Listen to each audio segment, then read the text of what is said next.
On peut parfois se plaindre du fait que Raw dure 3 heures, mais quand on a des shows de cette qualité-là, on ne peut rien dire. Et bonjour à toutes et à tous, on se retrouve aujourd'hui pour mon récap de Raw du 16 septembre 2024. Et Raw va s'ouvrir avec CM Punk qui est là pour nous faire une promo et il revient sur l'agression subie par Drew McIntyre. Il admet avoir été naïf, d'avoir cru que son histoire avec McIntyre serait finie parce qu'il a touché les 4 coins d'un strap match, mais McIntyre a été naïf lui aussi. Ses proches lui déconseillent de faire le match Hell in a Cell, mais au fond de lui, il sait que c'est la seule solution pour en finir.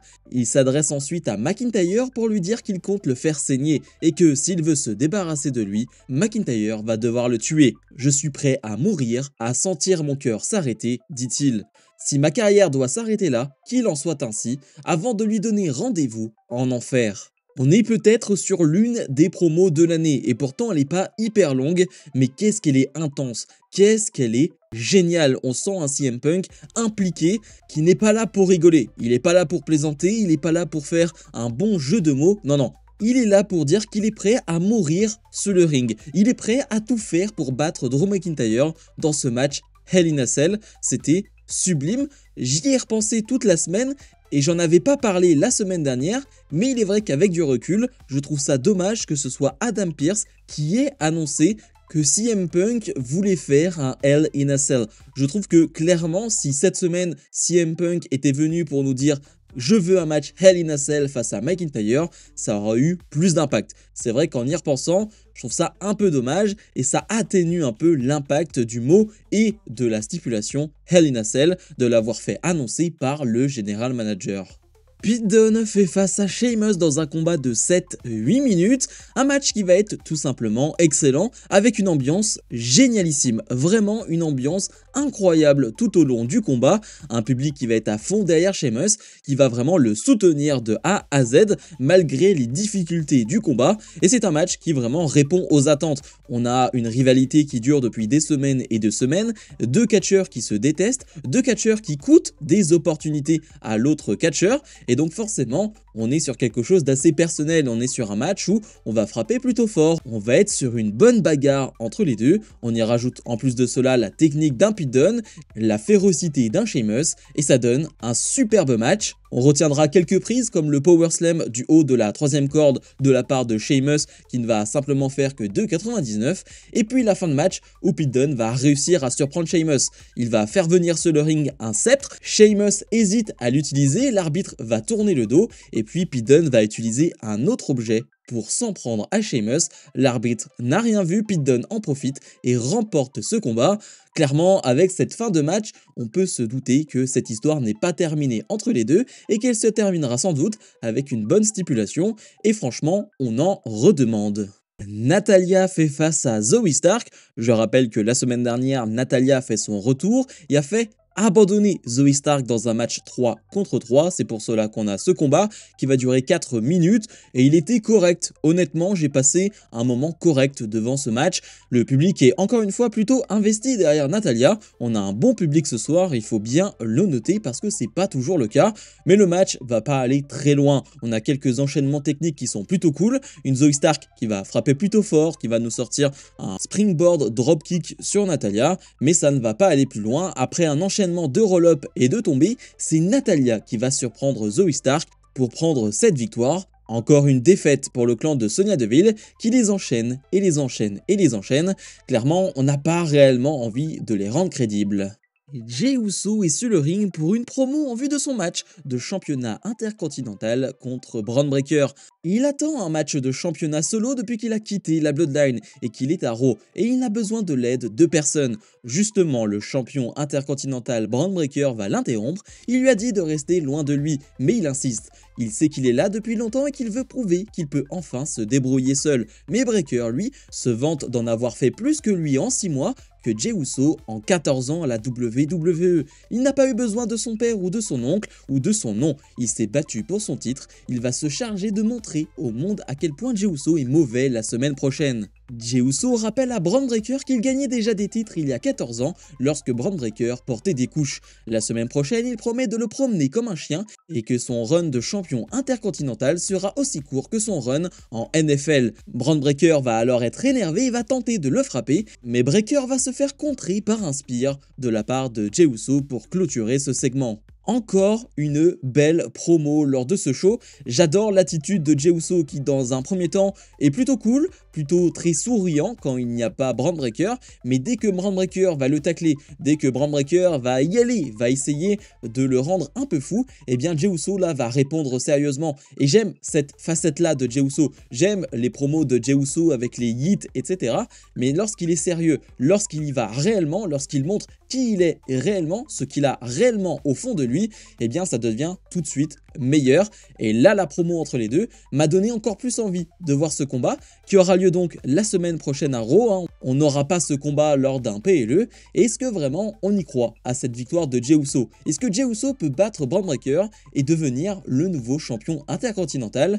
Dites-le moi en commentaire de cette vidéo. Le Judgment Day défendent leur titre de champion par équipe face au New Day dans un combat de 5 minutes. Il faut savoir que c'est la première défense de titre de JD McDonagh et de Finn Balor, et cela faisait 80 jours qu'ils étaient champions. Et après, on peut s'étonner que la division par équipe n'intéresse pas énormément de monde, mais si déjà tu ne fais pas l'effort d'avoir des défenses de titre, évidemment ça n'aide pas. Le combat était vraiment très bon. Le New Day en 5 minutes nous a rappelé pourquoi c'était l'une des meilleures équipes de tous les temps, tout simplement. Ils ont été fantastiques lors de ces 5 minutes. Il n'y a pas de round d'observation, on se jette directement dans la gueule du loup et on va aussi avoir directement le reste du Judgment Day qui va se retrouver en ringside. Mais la LWO va s'occuper d'eux avec un Kofi Kingston qui va se jeter dans le paquet, sauf que Xavier Woods sur le ring lui fait une grosse descente du coude et fait un tombé qui semblait être gagnant, mais l'arbitre n'est pas là. L'arbitre est à l'extérieur du ring, s'occupe de tous les membres à l'extérieur du ring et du coup l'arbitre ne peut pas faire ce tombé là. Évidemment Xavier Woods est énervé, il se retrouve en 2 contre 1 et le Judgment Day va l'emporter.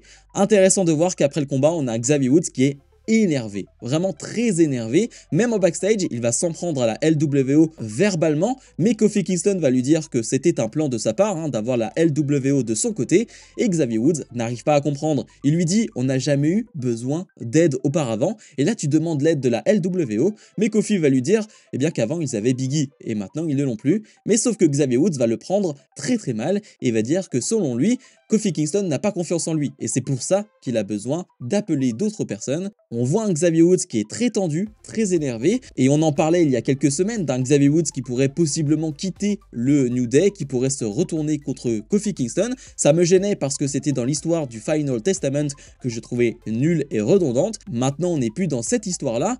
Ça peut m'intéresser. Si on fait quelque chose qui a du sens, et pour l'instant ça a du sens, c'est un turn qui peut m'intéresser.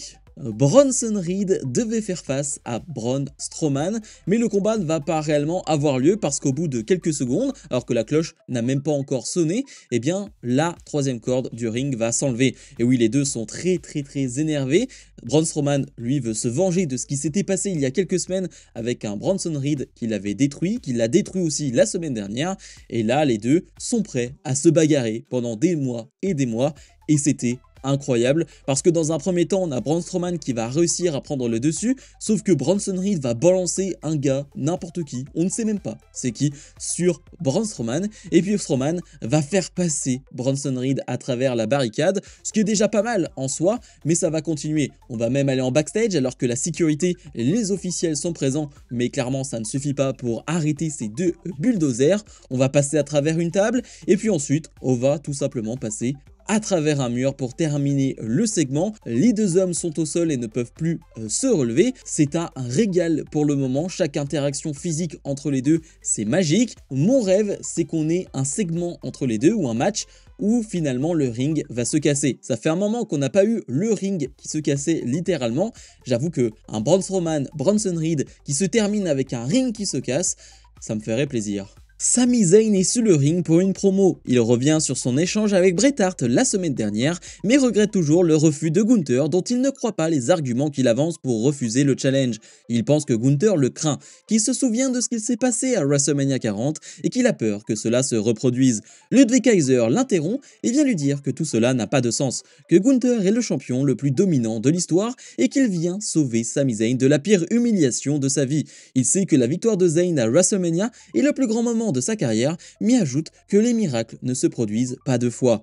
Sami Zayn détourne la discussion sur Ludwig Kaiser lui-même, disant que Gunther n'a pas besoin de lui et que Kaiser non plus n'a pas besoin de Gunther. Il sait que Kaiser a les mêmes envies que lui et que c'est pour cette raison qu'il s'est débarrassé de Giovanni Vinci. Il lui conseille de le dire à Gunther. Gunther, le champion du monde, va alors rentrer sur le ring, demandant à Kaiser s'il n'aurait pas quelque chose à lui dire. Kaiser va dire qu'il y a bien quelque chose qu'il a à dire depuis longtemps, mais il va frapper Sami Zayn et va le tenir face à Gunther qui une nouvelle fois lui fait savoir que sa réponse au challenge lancé était toujours non. Gunther va alors quitter le ring, Kaiser allait à nouveau s'occuper de Zayn, mais ce dernier va lui porter une German suplex puis un lever kick pour terminer le segment.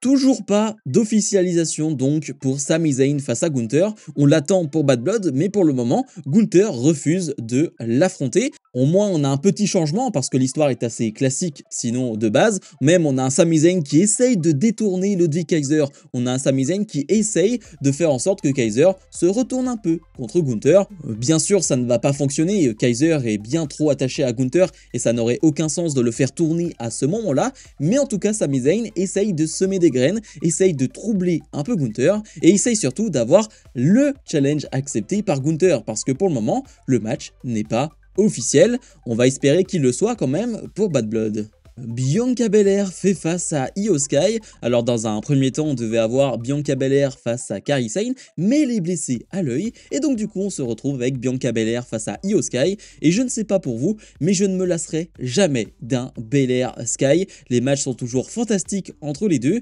et encore une fois on va avoir un combat de 7-8 minutes qui va mériter les This is Awesome du public. C'était incroyable. Dès le début du match, tu sais, tu le sens qu'on va partir sur un immense combat. On a une première phase où les deux vont faire que de se contrer, vont montrer leur agilité, leur habileté sur le ring. Malheureusement, cette phase est coupée par la pub, mais on repart de plus belle justement après cette pub et c'est un match incroyable, vraiment dans une superbe ambiance. En plus, le public est pour Bianca Belair et pour Io Sky, du coup, personne n'est hué, simplement le public passe un très bon moment, comme vous et moi, je l'espère, devant notre écran. Vraiment un superbe combat, l'un des meilleurs matchs féminins de ces dernières semaines. Ça fait tout simplement plaisir à voir, de voir deux femmes à ce niveau-là, qui ont du temps en plus, parce que oui, on leur laisse 8-9 minutes et c'est très plaisant à suivre. Bref, que du bonheur, et la fin de match est intéressante pour la suite, avec une Io Sky qui va réussir à surprendre Bianca Belair avec un roll-up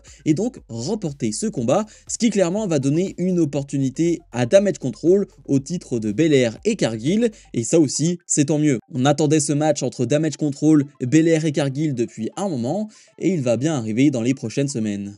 Et dans le main event, Damian Priest fait face à Dominic Mysterio, un combat d'un peu moins de 10 minutes, et je vous avoue que sur le papier, j'en avais pas grand chose à faire. Vu les segments et certains matchs qu'on a eu lors de ce Raw, je me disais, ce main event est un peu faible. Je trouve que ce main event mérite pas forcément, justement, d'être en main event, mais il faut dire que ça a bien fait le boulot. Pas forcément en termes de qualité sur le ring, parce qu'on va avoir un Damian Priest qui, dans un premier temps, va être très facilement dominateur et c'est logique, un ancien champion du monde qui fait face à Dominic Mysterio qui n'est pas crédible. Bref, il le domine facilement, mais grâce à des interventions du Judgment Day, Dominic Mysterio va lui prendre le dessus. De l'autre côté, on a une Rhea Ripley qui est toujours blessée au niveau du genou, mais ça ne va pas l'empêcher de se jeter sur Liv Morgan. Les deux vont passer au-dessus de la table des commentateurs, c'était plutôt très cool. Mais bref, il y a des interventions dans tous les sens, c'est plutôt fun, le public est hyper investi.